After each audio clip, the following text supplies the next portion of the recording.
Welcome to S9 TV. ముందుగా headlines చూద్దాం.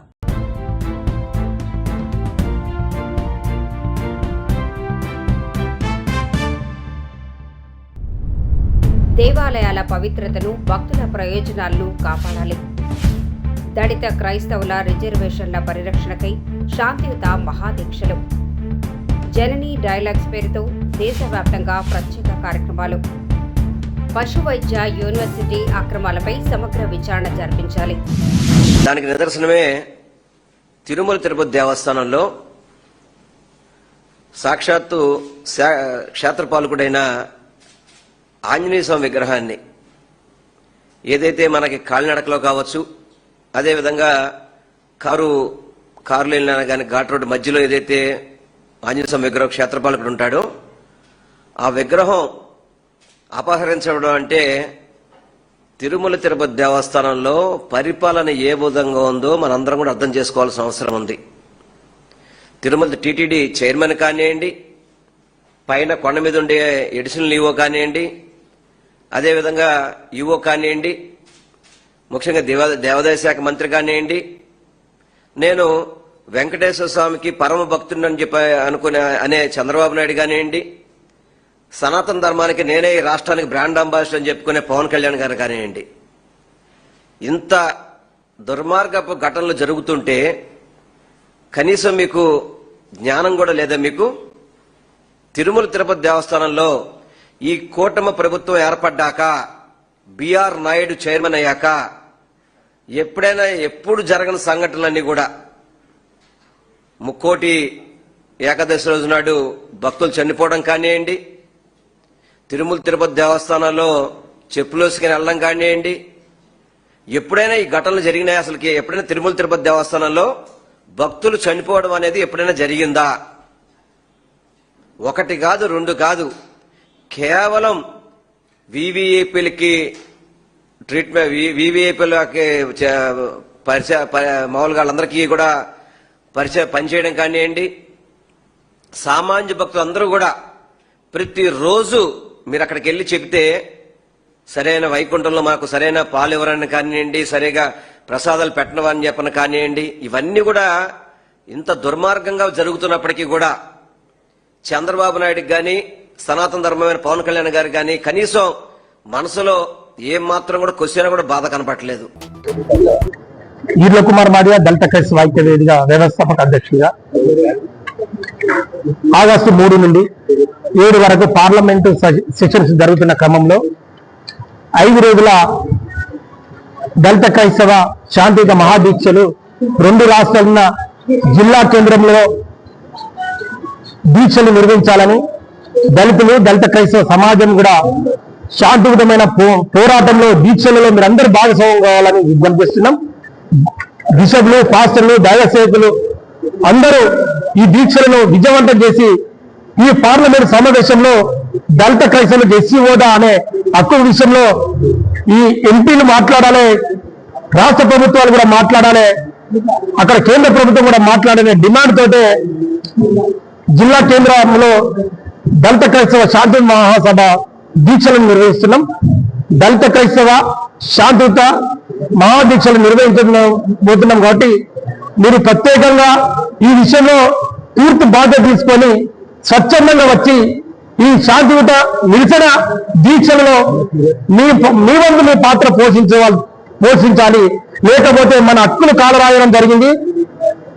77 సంవత్సరం అవుతున్న దళితులకు మతస్వేచ్ఛ హక్కు కోల్పోయాము. దళితులకు మతస్వేచ్ఛ హక్కు కాపాడుకోవాలి. భారత రాజ్యాంగం మతస్వేచ్ఛ హక్కు ఇస్తే ఎస్సీ ప్రెసిడెన్స్ లాడ్ పారా 3 1950 ఆగస్టు 10వ తారీఖున ఈ ఉత్తర్వులు ఏముందో దీనివల్ల దళితుల యొక్క మతస్వేచ్ఛ హక్కు కోల్పోతున్నాం. కాబట్టి ఇక నుంచైనా మనం ఉద్యమానికి, శాంతియుత పోరాటానికి మనం నాంది పలకాల్సిన అవసరం ఈ సందర్భం తెలియజేస్తున్నాం. ఈ నెలని వరల్డ్ ఐవీఎఫ్ మంత్ అని అంటారు, ఎందుకంటే ప్రపంచంలో ఫస్ట్ ఐవీఎఫ్ బేబీ జూలై 25 లండన్లో జన్మించడం జరిగింది. సో ఆల్మోస్ట్ ఒక 48 years అయిపోయింది. సో ఈసారి మనం ఏం చెయ్యాలి అని ఆలోచించడం జరిగింది బోర్డుతో కూర్చొని. మనం సమాజానికి ఏదైనా ఇవ్వాలి. ఐవీఎఫ్ టెక్నాలజీని మనం మొత్తం దేశంలో ఒక 50 సెంటర్ల వరకు తీసి మా అరుదైన పద్ధతిలో అత్యాధునిక చికిత్స పద్ధతులను అందరికీ అందజేస్తూ ఉన్నాం. సో చికిత్సను అందజేయటంలో ఐ థింక్ ఓఎస్ఎస్ తన పట్ల కృషిని ప్రయత్నాన్ని బాగా చేసింది. ఇప్పుడు ఇంకేం చేయగలం మన సమాజానికి? సో మనం గణాంకాలు చూసుకుంటే టోటల్ ఫర్టిలిటీ రేట్ తగ్గిపోతాం. 1.9కి వచ్చేసాం. 2.1 అన్నా ఉండాలి, 1.9 పడిపోయాం మనం. అండ్ అర్బన్ సిటీస్లో అది 1.5 ఉంది. తెలంగాణ, ఆంధ్రప్రదేశ్, సౌత్ ఇండియాలో మ్యాక్సిమం పాపులేషన్ ఫర్టిలిటీ అనేది తగ్గుతుంది, పాపులేషన్ డిక్లైన్ అవ్వట్లేదు. ఎందుకు దీని మీద ఎందుకు అవగాహన పెట్టాలి? ఎందుకు జనాలు పిల్లల్ని కనాలి, కుటుంబాన్ని ఏర్పరచాలి? ఇంకో 10-15 ఏళ్ళు మనం అందరూ ఒక పిల్లలు కనడమో లేకపోతే ఇద్దరిని ఆపేయడమో లేకపోతే అసలు కనకపోవడం చేస్తే మనం అందరం ఇప్పుడు ఇక్కడ ఉన్న వాళ్ళు 60 ఏళ్ళు వచ్చిన తర్వాత కూడా పని చేస్తూ ఉండాలి. మనం యంగర్ జనరేషన్ రారు. సో యంగర్ జనరేషన్ రాకపోతే ఎకానమీ గ్రో కాదు, నేషన్ గ్రో కాదు. సో ఇది సమాజం ఫ్రమ్ సోషల్ పర్స్పెక్టివ్ చూస్తే చాలా పెద్ద సమస్య. సో అందుకే ఈ జననీ డైలాగ్ని స్టార్ట్ చేయడం జరిగింది. మొత్తం వచ్చే సంవత్సరం అంతా దీని మీద అవగాహన సదస్సులు, తెలంగాణ గవర్నమెంట్తో పనిచేయటము, ఈరోజు డిస్కస్ చేసిన ప్రతి ఒక్కటి పాలసీని ఎలా మార్చాలి, అవగాహనని పెంచాలి, అందరి అందుబాటులో తీసుకొని రావాలి.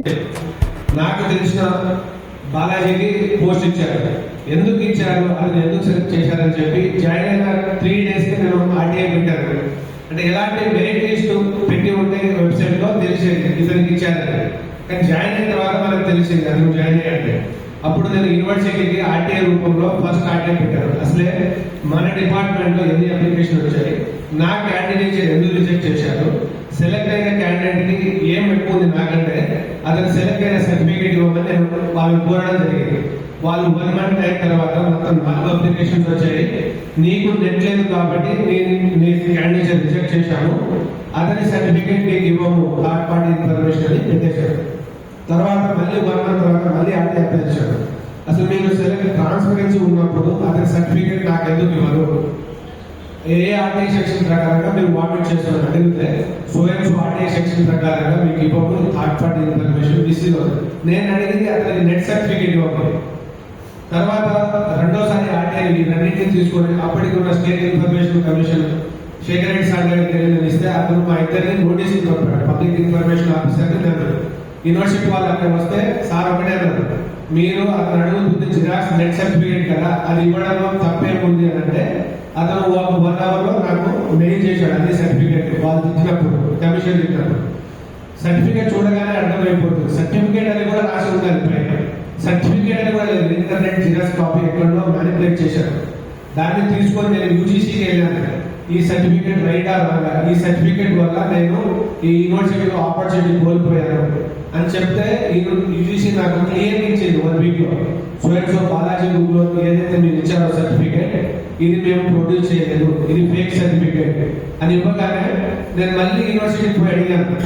యూనివర్సిటీ అడిగితే సార్ మీరు అతను ఫేక్ డాక్యుమెంట్ దానివల్ల ఇచ్చారు, మరి ఏంటి సార్ అని అడిగితే వాళ్ళు 3 months వరకు ఎలాంటి చర్యలు చూపట్లేదు.